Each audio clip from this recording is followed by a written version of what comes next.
What's up, everyone? I know it's been a while since we did our last upload, but things have been busy. Usually we try to upload an instructor of the month plus their techniques, but on our post, if you follow us, I actually had to take a break for the month of May.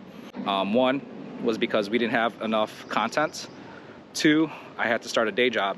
And then three, I was burnt out. So I'm in the Bay Area of California to interview Master Bautista and the grand opening of his school, Legacy Filipino Martial Arts. And last time I was out here was in 2018. But fast forward to now, the day job only lasted 38 days because they didn't have enough time to commit to the project. I am now currently unemployed since the day job had to let me go. So that gives me time to start doing videos all over again. On top of this, I'll be interviewing a few people here. I actually got an interview that I'll be a part of, in which I'll be interviewed by Colleague Conversation. That'll be uploaded soon. I'll put a link above.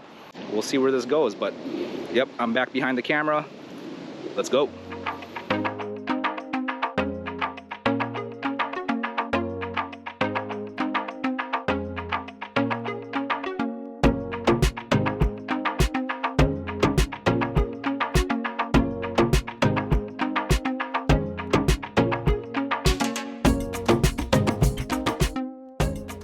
So I am in Daly City here at Legacy Filipino Martial Arts with, why is he hiding? Hey! Master Joseph Bautista. All right, so Joseph, why don't you take us on a tour of the new school? Yeah, so come on in. This is our matted room. Okay. This is where we are able to work our takedowns, our ground defense, rolling and falling, essentially. If you notice, we have a functional wall. By that, what I mean is we have all these weapons that we will use during class time. So at one point in time, one of these kids will be attacked by it and they have to defend against it. Even the fork and spoon?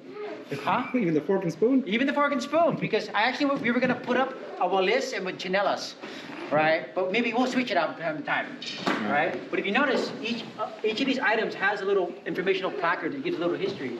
So it's not every day you get to wield Filipino weapons, right? And since we can't, this day and age, we can't wield real ones to the kids, we have these fake ones here.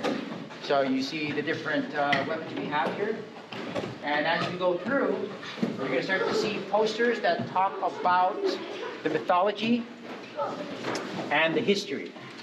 And again, you'll see little placards here that give a little information regarding each of the placards. And you'll also see some of the Philippine instruments that if people want to learn to play it, they can learn to play it. This is not just a display. We can actually pull them out and set them up correctly, right? Especially when we start doing workshops and whatnot. So this is one of our rooms here, and you can see it's one big matted room. I personally, in my 20 years of doing FMA, I've never seen a floor that has an FMA logo on it. Because usually FMA is taught out of a different school, but this is our school. This is exclusively FMA. Okay, and then let's go over to the second room. Okay. All right. So again, shoes off in the matted room, right? All right. So, hey Brian, what's up? So this is our second room. So this is actually a courtyard that when it's a hot day, if there's too many people in the classroom, you'll see them working out outside. All right. So people can choose if they want outdoor setting or indoor setting. So if we come into our second unit over here, what we have is a room where we do not have to take our shoes off, and we'll work with our shoes on. Okay, so this room, just like the other room, has different aspects of Filipino culture, history. Okay, here you'll see banners that were made by us and Bayani Art, which talk about the different boxers well before Pacquiao's time. Warriors, most people only know of Lapu-Lapu, they can't name anyone else. And battles, most people would only think of World War II. But these posters go back to pre-colonial times. Okay? So mirrors just set up. When we warm up, we actually use Filipino rhythms. Okay, so Parangal Dance Troupe has helped us identify specific Filipino rhythms that we can use. Here is something I have never seen before. The noodles? This is Instructor Sunny. Instructor Sunny. Oh, put this away. Hi. Alright. The instructor Shani helps out with the kids' classes, right? Most part, and as well as the adult classes. But we're here to look at the family tree. If anyone has ever studied in Japanese art, Chinese art, or Korean art, odds are that art had a family tree of some sort. I've never seen one for Filipino martial arts, so I wanted to create one. Hence, our name is the Legacy. So we can actually trace our lineage back quite a ways, and we can identify the different styles. All right. In each class for the kids, they have to know their guru code and the student creed. It's just basically a set of ethics that they have to understand and live by. Because if they break it, they understand that we will kick them out, or there will be like push-ups or something they have to do. Because we believe in what's referred to as the baton theory, that the parents, the parents, the teachers as martial artists, and the teachers in the school have to be on the same page about everything. If the kid messes up anywhere along those three parts, we'll all know and we'll make that kid accountable. Right now, we actually have to do hybrid classes, so sometimes we will have people online. So we will have in-person and online at the same time. Not the easiest, but we got to do what we got to do. And I'm sure everyone is familiar with the weapons of Moreland, shields. A lot of people don't know about its history, but we have a little placard behind that. We actually have 3 different shields here. One from Tausug, one from Yakan, and one from the Kalinga. Right? Not a lot of people know which one's which, but we'll get into it. Okay? Let's see. I think from a personal standpoint, these are really cool because these were actually my grandfather's. Right? So that has some history within our family. All the weapons of Moreland. For the little kids, the Batang Mandirigmas, they have 6 specific rules they have to memorize and know. And the number 1 rule is, listen to mommy and daddy. And if they know it really well, the mommy and daddy only has to say it once. Okay? So here we have some real weapons. In the other room, we had no live metal weapons at all that I want to protect mats. But here in this room, we have actual metal weapons. So that's a real headhunting axe. In this room, people are able to hold it, see what it feels like.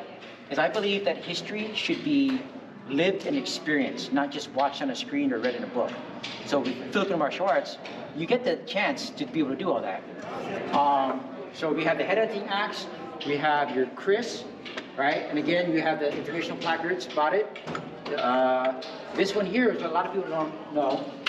Can you guess what this is? A lot of people don't know what it is. Well, I know what it is. It's an asparagus knife. Yes, right? And you've never had a family member that worked in the farmland, you may not know that, or you've never had anyone that trained in FMA, you may not know that. So we have that. And from time to time, we'll be switching these items out. That way people can get a feel of the different weapons, like real on weapons. This is our ranking system. So most traditional arts will use a belt or a sash. We use armbands instead. For the adults and for the kids, we use bandanas. So from the bandana aspect of it, we tell the kids that back in the day, Filipinos would use the bandana as a way to collect firewood, to collect food, use it as a weapon, and first aid if needed. Because in our system, first aid is going to be taught. And this is our neuro. Right? A lot of people don't know who these people are. Most people can only identify 2, which would be Jose Rizal and Lapu Lapu. But then when they ask who it is, I just refer them back to the banners so they can read about it. Yeah, so this is us. We are Legacy Filipino Martial Arts. Oh, there's actually one more thing I totally forgot about. Before, during, or after class, anyone can come and read any of these books. So we have books. This is made by Bayani Art. These are specifically for the kids. You can see some of the comic books here. Right? So in this library here, we have books for kids, teens, and adults. We have everything from mythology to Baybayin to learning Tagalog to World War II to, of course, Filipino martial art books. So we have a couple different books here that are supposed to stay here naturally. But it's just a way for people to be able to learn. And we actually plan on bringing in like little Sunka games, right? So yeah, this is our space, 2 rooms of fun and history where you can live it and experience it. All right, so someone brought some Filipino food here that they told me I gotta try. So this is from Senor Sisig. From here, He told me I should try this sisig burrito.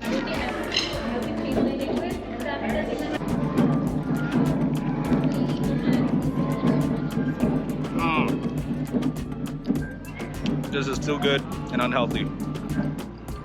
A fusion of Filipino style sisig in a burrito form.